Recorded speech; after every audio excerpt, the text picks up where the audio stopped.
Hello students, D block में से हम वेरिएबल ऑक्सीडेशन स्टेट वाला कॉन्सेप्ट है वो करने लगे हैं कि डी ब्लॉक क्यों वेरिएबल ऑक्सीडेशन स्टेट शो करता है। देखिए देखिए डी ब्लॉक में से हमने आज कौन सा टॉपिक करना है? Variable oxidation state. Variable oxidation states क्या रीजन है, कौन कौन सी ऑक्सीडेशन स्टेट्स हैं जो ये शो करेंगे, आज हमने ये सारा करना है। तो देखिए वेरिएबल ऑक्सीडेशन स्टेट्स में हम पहले डी ब्लॉक के एलिमेंट्स लिख लेते हैं। हम करेंगे 3D सीरीज। देखिए 3D सीरीज, हमारे पास 3D सीरीज में कौन कौन से एलिमेंट्स हैं। देखिए हमारे पास कौन सा, सबसे पहले स्कैंडियम, टाइटेनियम, वेनेडियम, देखिए 21 2 3, देन क्रोमियम, उसके बाद मैंगनीज, आयरन, कोबाल्ट, निकल, कॉपर और जिंक। ये हमने 3D सीरीज के एलिमेंट्स आपके सामने लिख दिए हैं। अब देखिए क्या होगा, इनकी जो ऑक्सीडेशन स्टेट्स हैं वो मैं लिखने लगा हूं। ये जो स्कैंडियम है सिर्फ +3 ऑक्सीडेशन स्टेट यहां पे शो करेगा।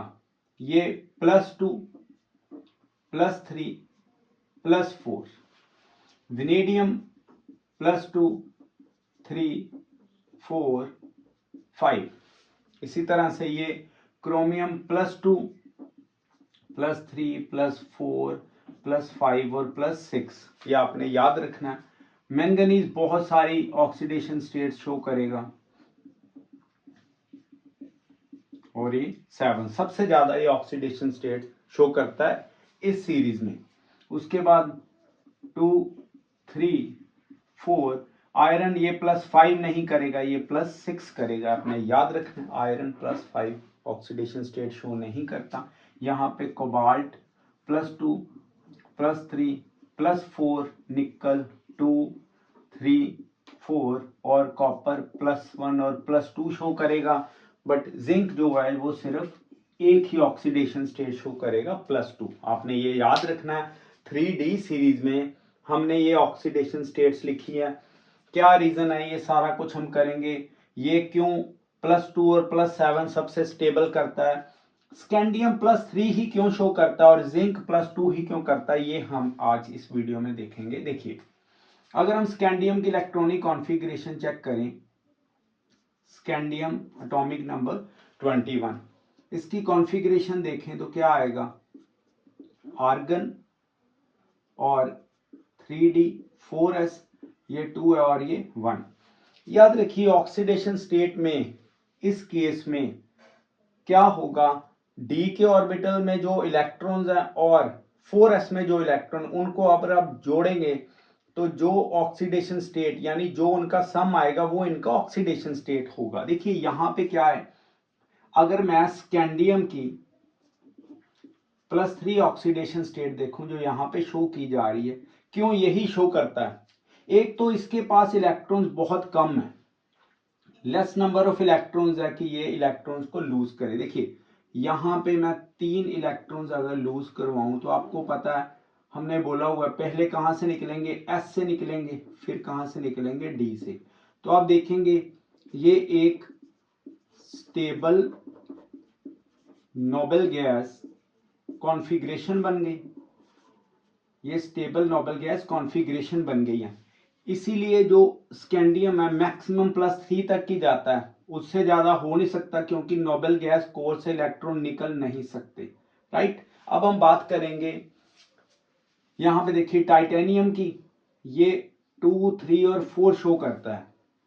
अब देखिए टाइटेनियम से लेके कॉपर तक ये एक से ज्यादा ऑक्सीडेशन स्टेट शो कर रहे हैं, बट जिंक एक ही ऑक्सीडेशन स्टेट शो करता है। उसके पीछे भी रीजन है, जैसे स्कैंडियम है वैसे ही जिंक के पीछे रीजन है कि जिंक +2 ही क्यों शो करता है, जिंक +2 ही क्यों शो करता है। अब देखिए जिंक एटॉमिक नंबर 30, अगर हम इसकी रेगुलर कॉन्फ़िगरेशन देखें जिंक की, जिंक 30 है, क्या आ जाएगा इसका, हमारे पास आर्गन 3d और 4s 2 और ये 10, ये आ गया। अब अगर इसके 2 इलेक्ट्रॉन हम निकाल दें तो क्या आ जाएगा, हमारे पास आ गया आर्गन और 3d10 4s0। आप देखेंगे 3d10 इसमें सारे ही ऑर्बिटल्स जो होंगे वो फुली फिल्ड आ जाएंगे। 3d में अगर हम देखें 1 2 3 4 और 5, तो देखिए d में सभी के सभी इलेक्ट्रॉन जो है वो फिल्ड है। ये देखो ये पूरी तरह से भरे हुए हैं, तो ये भी क्या हो जाएगा, स्टेबल। इसलिए जिंक +2 मैक्सिमम शो करता है और स्कैंडियम +3। अब बात करें कि ये वाले जो है, जैसे ये देखो मैंगनीज की आप अगर बात करें तो देखिए यहाँ पे 2 से लेके 7 तक ऑक्सीडेशन स्टेट्स हैं, और ये वाली N+7 ये ज्यादा स्टेबल है। क्यों, चेक करिए। अगर हम बात करें मैंगनीज की, मैंगनीज एटॉमिक नंबर 25, इसका क्या आ जाएगा, आर्गन और ये क्या है 3d और 4s, ये 2 है, तो अब यहां पे कितने इलेक्ट्रॉन आएंगे, 5, राइट। अब अगर मैं मैंगनीज की +2 ऑक्सीडेशन स्टेट देखूं तो देखिए स्टूडेंट्स यहां पे क्या आ जाएगा, यहां पे 4s0, और जो 3d है इस केस में 3d, ये देखिए 3d में हमारे 1 2 3 4 और 5, ये देखिए कितने इलेक्ट्रॉन्स हैं, 1 2 3 4 और 5, तो 5 है, ये एग्जैक्टली हाफ फील्ड है, एग्जैक्टली हाफ फील्ड, ये एग्जैक्टली हाफ फील्ड, तो एग्जैक्टली हाफ फील्ड होने के कारण ये क्या है जी, स्टेबल है। एक तो ये पता लग गया +2 क्यों ज्यादा स्टेबल है, कई बार क्वेश्चन आता है। अब हम देखेंगे +7 क्यों स्टेबल है, +7 क्यों स्टेबल है, देखिए आर्गन, और हमने कहां से पहले इलेक्ट्रॉन निकालने हैं, S से, अब 5 यहां से निकाल लो, क्या टोटल 7 हो गए, तो ये क्या बन गया, यहां पे इन्होंने stable noble gas configuration achieve कर ली, नोबेल गैस कॉन्फ़िगरेशन उन्होंने अचीव कर ली, इसलिए +7 भी इसकी और +2 भी ज्यादा मानी हुई है, ये ज्यादा स्टेबल कॉन्फ़िगरेशन है +2 और +7। अगर आपको क्वेश्चन आए तो आपने ये बताना है कि यहाँ पे +2 इसलिए ज्यादा स्टेबल है क्योंकि जब 4s में से इलेक्ट्रॉन निकल जाता है तो 3d में 5 बच जाते हैं, जो एग्जैक्टली हाफ फील्ड है, जो बड़ा स्टेबल है। और अगर हम +7 की बात करें तो s से भी निकल जाते हैं, 4s से भी और 3d से भी, तो ये एक stable noble gas configuration achieve कर लेता है, राइट। अब एक और चीज नोटिस करिए, यहाँ पे अगर आप देखेंगे हम स्कैंडियम से लेके मैंगनीज तक जाएं तो आप देखेंगे ये जो बड़ी बड़ी ऑक्सीडेशन स्टेट्स हैं हमें ज्यादा नजर आएंगे, देखिए मैक्सिमम ज्यादा। बट अगर हम बात करें जिंक तक, हम इधर से जिंक तक जाएंगे तो जो लेस ऑक्सीडेशन स्टेट्स हैं वो ज्यादा स्टेबल मानी जाती हैं। क्यों, अब देखिए आयरन के केस में या जिंक के केस में या निकल के केस में देखें, देखिए हमारे पास क्या आ गया स्टूडेंट्स, हमारे पास अगर हम बात करें इधर after manganese lower oxidation states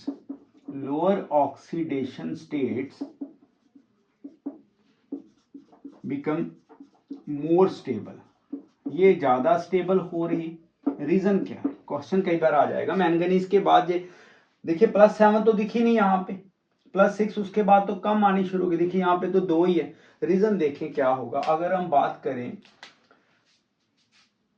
manganese की, अभी हमने क्वेश्चन मैंगनीज का किया, मैंगनीज में आपने देखा आर्गन है 3d कितने हैं 5 और 4s कितने हैं 2। अब देखिए यहाँ पे d में, इसके d ऑर्बिटल में इलेक्ट्रॉन्स कितने, यहाँ पे 1 2 3 4 5, यहाँ पे 5 इलेक्ट्रॉन्स हैं, देखते जाइए। अब हम बात करें आयरन की, मैं सभी की कॉन्फ़िगरेशन करके आपको बताने लगा हूँ, 3d6 4s2। अब आयरन के केस में आप देखिए 1 2 3 4 5 और 6, यहाँ पे कितने इलेक्ट्रॉन्स हैं, देखिए ये अनपेड कितने हैं, अनपेड कितने हैं 5 इलेक्ट्रॉन, यहाँ पे 4 इलेक्ट्रॉन्स अनपेड है, देखते जाइएगा, बड़ा इंटरेस्टिंग क्वेश्चन है। अब हम बात करें निकल की। चलो निकल क्या आ जाएगा,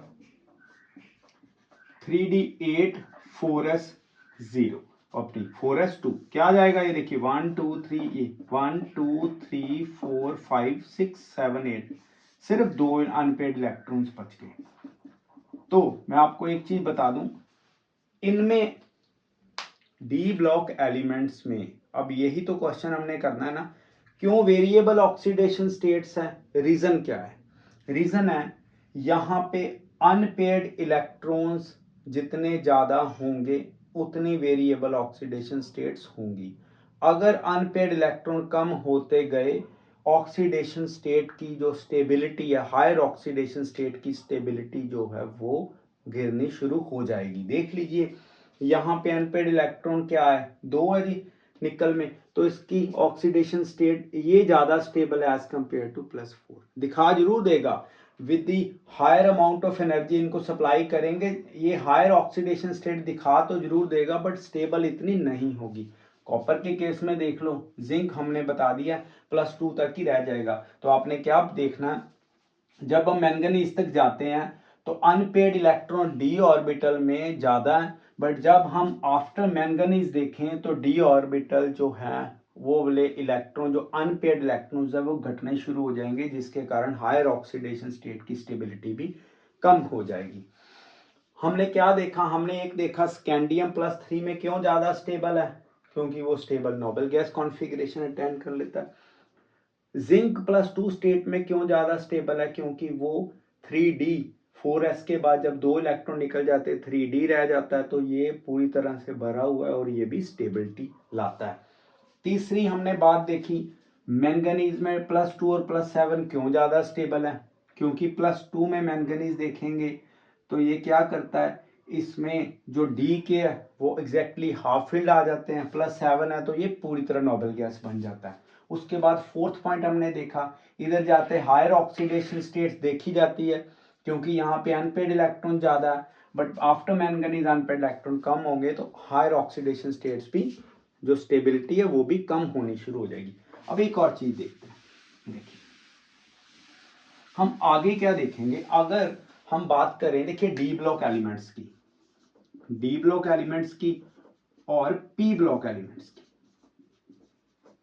डी ब्लॉक एलिमेंट्स और पी ब्लॉक एलिमेंट्स में क्या फर्क है, एज मतलब विद रिस्पेक्ट टू किसके, ऑक्सीडेशन स्टेट के। देखिए यहाँ पे जो ऑक्सीडेशन स्टेट है, यहाँ पे डिफरेंस होगा सिर्फ किसका, डिफरेंस ओनली 1 यूनिट, यहाँ पे 1 यूनिट का डिफरेंस होगा ऑक्सीडेशन स्टेट्स में। कैसे, 2 से 3 1 का है, 1 1, अब देख लीजिए सभी में 1 का ही है, 5 6 7 1 का सभी जगह 1 का है। बट ये जो पी ब्लॉक के एलिमेंट्स हैं, यहाँ पे जो डिफरेंस होगा वो 2 यूनिट्स का होगा, 2 यूनिट्स का। ये भी क्वेश्चन है कैसे, देखिए अगर आप ले लें 15th फैमिली, 15th फैमिली में जो ऑक्सीडेशन स्टेट्स कौन कौन सी है, -3 +3 +5।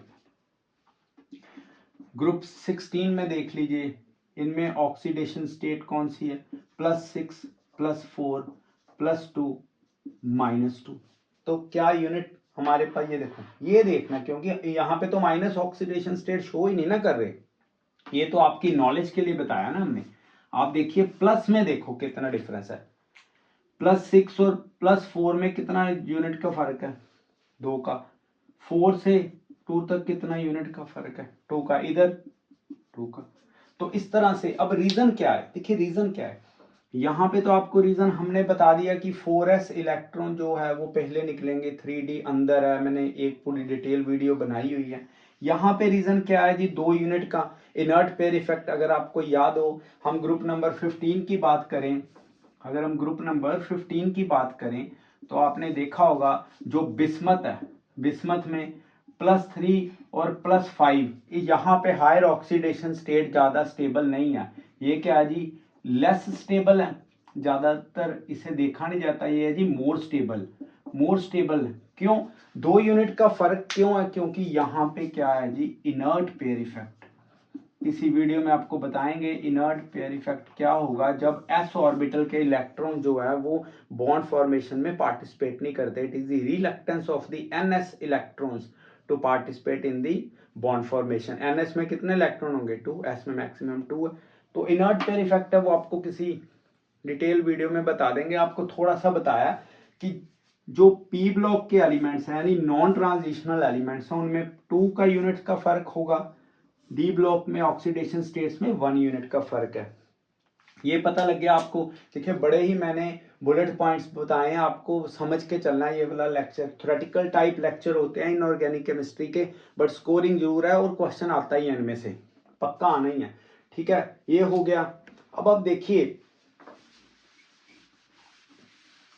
हमने जो मेजर पॉइंट यहाँ पे देखा है वो कौन कौन सा, एक बार देख लीजिए। डी ब्लॉक एलिमेंट्स आपको ये पूछेंगे ना question. D block elements shows variable oxidation states. अगर आपको पूछे वाई तो आंसर क्या होगा, due to unpaired electrons in D orbital में अनपेयर्ड इलेक्ट्रॉन्स होने के कारण जो है ये वेरिएबल ऑक्सीडेशन स्टेट शो करेंगे।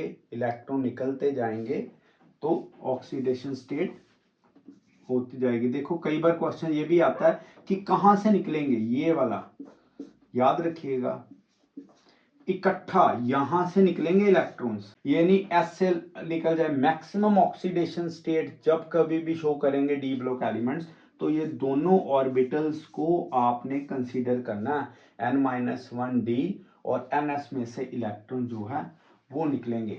ये चीजें आपने समझ के चलनी है। यही हमारा आज का लेक्चर था जी, वेरिएबल ऑक्सीडेशन स्टेट्स के ऊपर जो मैंने पॉइंट्स बताए हैं उनको फोकस करके चलना है और एक एक पॉइंट को देखना कैसे ये ऑक्सीडेशन स्टेट बनी, कैसे ये सारा कुछ। ठीक है जी, थैंक यू। वीडियोस देखते रहिए और शेयर भी करते रहिए।